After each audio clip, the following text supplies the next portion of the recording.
Good afternoon. Good afternoon. So, dear, tell me, how do you feel about fascists? I feel strongly. I feel strongly inclined to run or protect my life. Yeah, not a great fan either, but that's sort of what we're going to talk about today, because after discussing the centrist bloc around Macron and then the leftist bloc, it only makes sense to talk about the third polarized bloc of French politics, which is the far right. So it means that there will probably be a bit less jokes, but yeah, to start with, it has to be underlined that that the far right nationalist and xenophobic bloc has been increasing gradually since it started emerging in the 80s.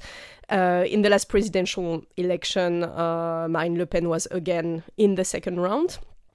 And she made close to 42% of voters in the second round. That's 13 million people voting for her. It's the best course. And the population of France is that of 50, 60 million? Yeah, 65 million. So that's... So yeah, it's considerable. There's a lot of reasons for that.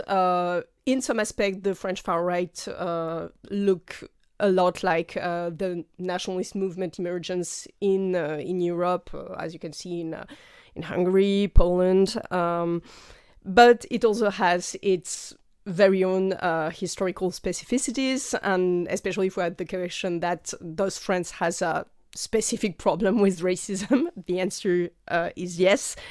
And it's also a lot connected to very specific French aspects of history. And obviously, we won't be able to cover everything because the far right in France, it's a huge galaxy also of small movement, dissident groups, divisions. But the central role of the Front National, and especially how pervasive it is now, I think it's also something that we need to discuss on this show.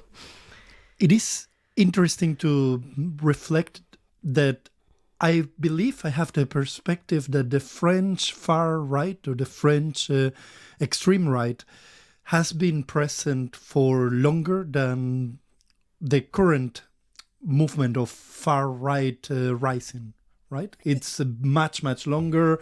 The surname Le Pen has been present in the news cycles of my childhood. I remember it being mentioned. I don't remember what was being mentioned, but it was present. Oh yeah, it's a very long history. Actually, if we want to go all the way back, the sort of birthplace of the French far right is the French Revolution, because as soon as the French Revolution happened, you had a reaction, and it's during the French Revolution that the terminology right and left appears, actually. And from the get-go, you had groups that were against the French Revolution, against democracy, social progress. So the first far right was the extreme royalist right that wanted to do away with the progress of the revolution and wanted to go back to the absolute monarchy. So obviously they failed, and then the monarchist far right evolved over the time, but it started as early as the 19th century. And regarding the Front National, it was founded in 1972. It was actually supposed to be the legalist election party of a neo-fascist group that was dissolved in 73. That was called the Ordre Nouveau, and that was founded by former partisans of the French Algeria, so who were against... Sorry, I'm getting lost. So the Front National was founded in 1972? Yeah. And it was the new parliamentary representation for a group that was dissolved when? In 73, so the year after it was founded. Yeah, that's ironic in a way. What's most important here? And what was the context for? Was it during the Algiers independence? No, it was the independence of Algeria happened in 62. And the former groups that were against the independence, and especially former fighters, soldiers in the war in Algeria. Jean-Marie Le Pen, the main character in this story, fought in Algeria. And those people who were pissed that Algeria got its independence then evolved in extremist, radical, neo-fascist groups. Something to understand here is that for most of history, the French far right was anti-parliamentary, because parliamentary representation is democratic, and the culture of the far right is more you have one leader, either the king or the leader of the army, and the notion, and to this day, the notion of participating in elections and getting representation, it's really not part of the far-right culture. But in the 70s, they decided to start having a public party, a public facade, and to run for election, not necessarily to win election, because they were an extreme minority at this point, but just to have a platform to occupy the media space. And that was what the objective was. And the founders of the Front National, a lot of them came from neo-fascist movement. Quite a lot of them were former supporters of the Nazis during World War II, especially survivors from what is called the Division Charlemagne, which was a branch of the French branch of the Waffen-SS. So French volunteers in the Waffen-SS. What is the Waffen-SS? The SS, German Nazi, the German Nazi SS. Yes.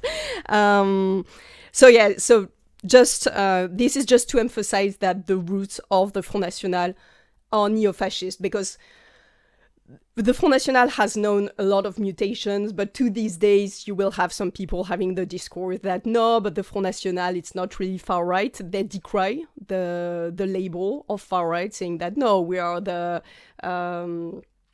because of the stigma attached to it. So they say no, we are the radical right, we are the patriotic right. But yeah, the origin of the Front National is in the neo-fascist movement following the loss of the colonies, and especially Algeria.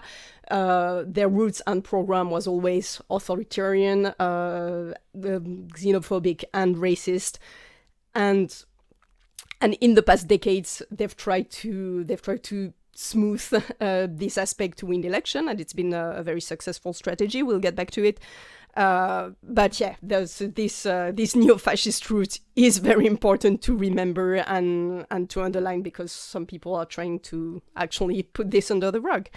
But I'm going to kind of bring us to a bit of a both-sidism, in the sense of, yes, that's where they started, and but if we want to give Mélenchon the benefit of the doubt of, yes, he started in a very Bolshevik USSR siding camp, let's say, we could also give the benefit of the doubt to the extreme right and say, yes, they started in the SS, but there has been 70 years since then, and there's been a lot of evolution. There's been and I am quite confident that even though I would not approve either of many of the policies, and I'll share also a bit of my mind in more in an international extreme right rising, but it's true that,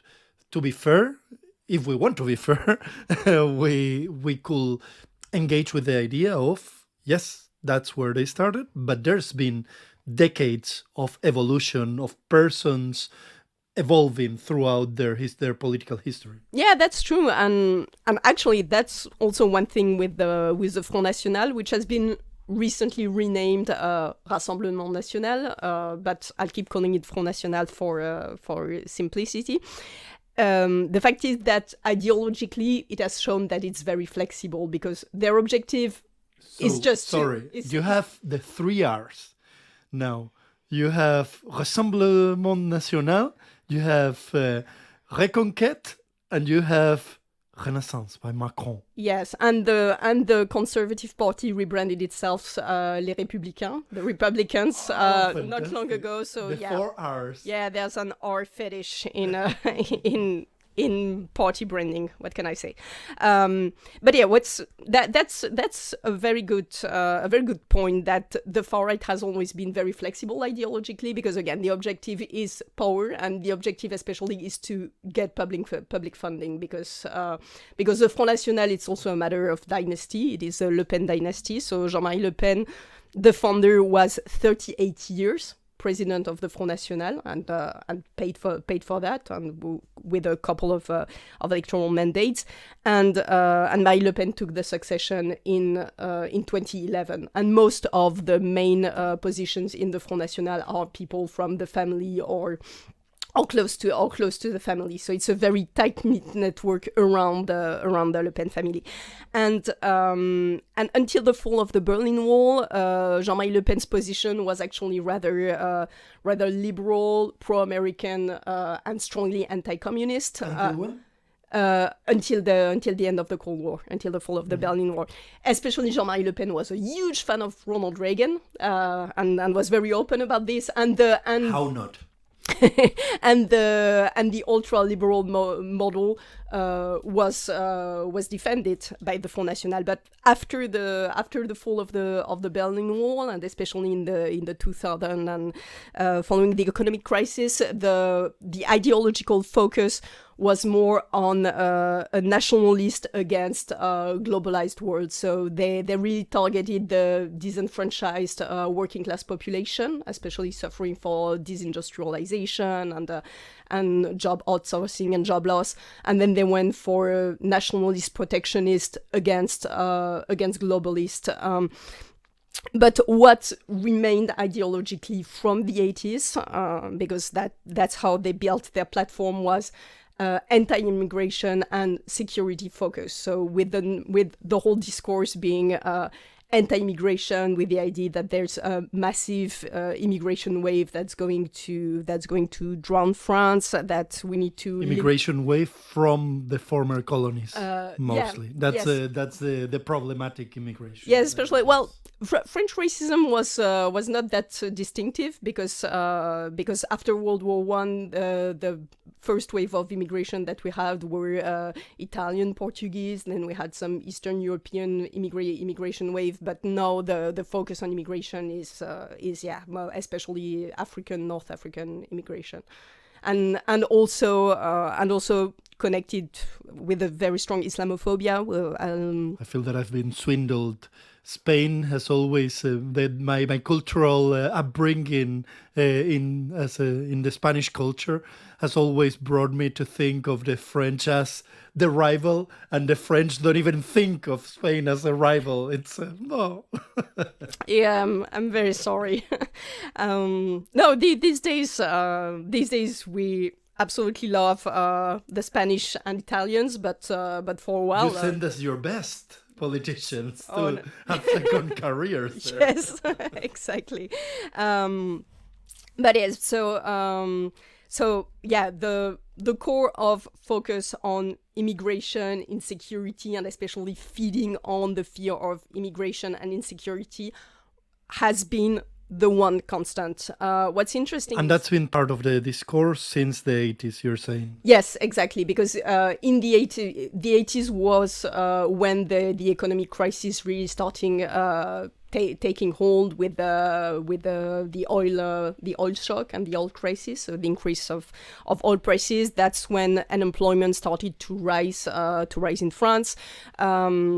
So that's also when the first anti-racist movement started coming in France, first part of the 80s.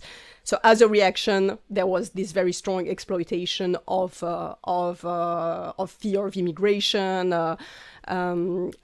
identity issue. With a huge focus on the cultural battle to put the immigration issue in the center of the political debate, and that's when it started taking hold. And this has really been the constant. And it's funny to think that if during my teenage years, I had the perspective that France had it figured out. I think I've told you this before. I don't Yes. know if I did during the previous podcast, but we had the perspective of in Spain we suck at integration and accepting diversity minorities or immigrant cultures and whatnot, meaning uh, poor immigrant cultures, not of course not the Americans or not the Northern Europeans, but poorer immigrant cultures. We suck at it at integrating, and France was part of, at least the image was that France was 20 years ahead, was 30 years ahead, and had it all figured out for how to integrate and build a republican society in which everyone is an equal. Yeah, well, actually, it's that's at least the discourse that France wants to have. So I'm not afraid that you would have this perspective because in the political discourse, that's really a core idea, the notion of French universalism.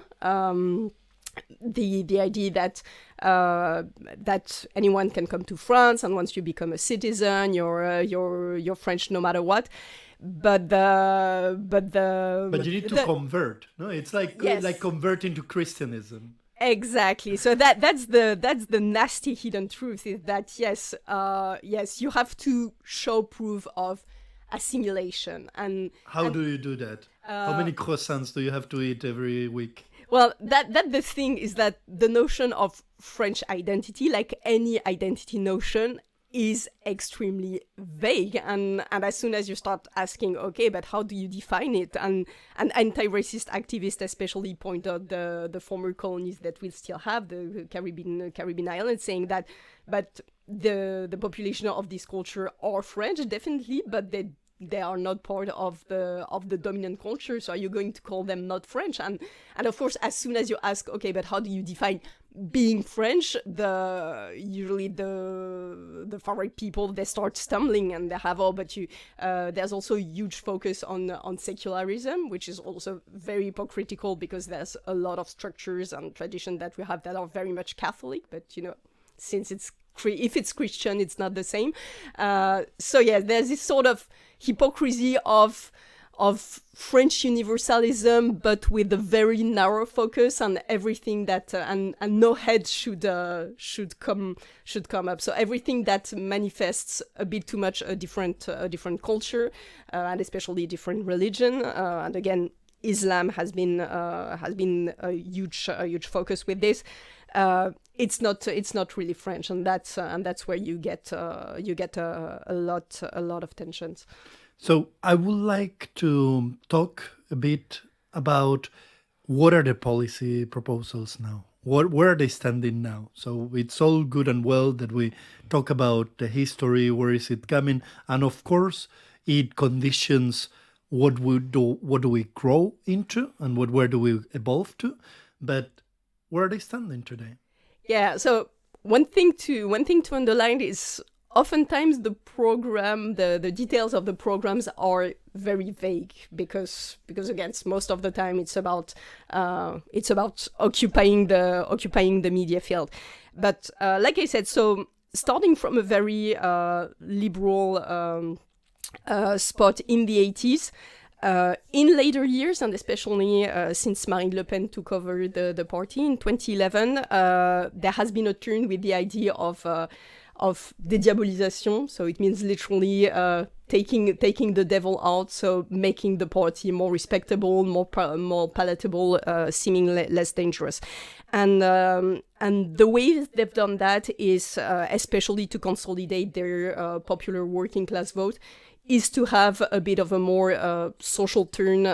So for policies protecting the work. For example, do you have some clear examples of these policies that they are proposing to protect the working class? Yeah, with the idea. So again, it's very vague, but they sort of align with if not raising minimal wage, at least sustaining minimal wage, And that's where the Front National is in a contradiction, because they also want to get the bourgeois vote, which is where they are historically weak. And part of their normalization enterprise was to try to placate the bourgeois class, and especially the private companies. So they're not going to say openly that they are going to raise the minimum wage, but they have this sort of very convoluted discourse about protecting the purchasing powers of the lower class. But usually it always boils down giving back the dignity to the working class, and so more using maybe phrases that it's easy to infer that they are going to raise the minimum wage, but not committing to specific policies. Yeah, exactly. And in classic far-right fashion, there's always this implicit discourse in we're going to stop immigration and it's going to solve a lot of problems. We're going to save public money that is spent on immigrants, and then we're going to reinvest it in public services for the working class. So it's very limited far-right discourse in we're going to control immigration and everything is going to be solved after that. Great. So I think this will do for the first episode on the far right, and we'll be back in no time. Yes, thank you.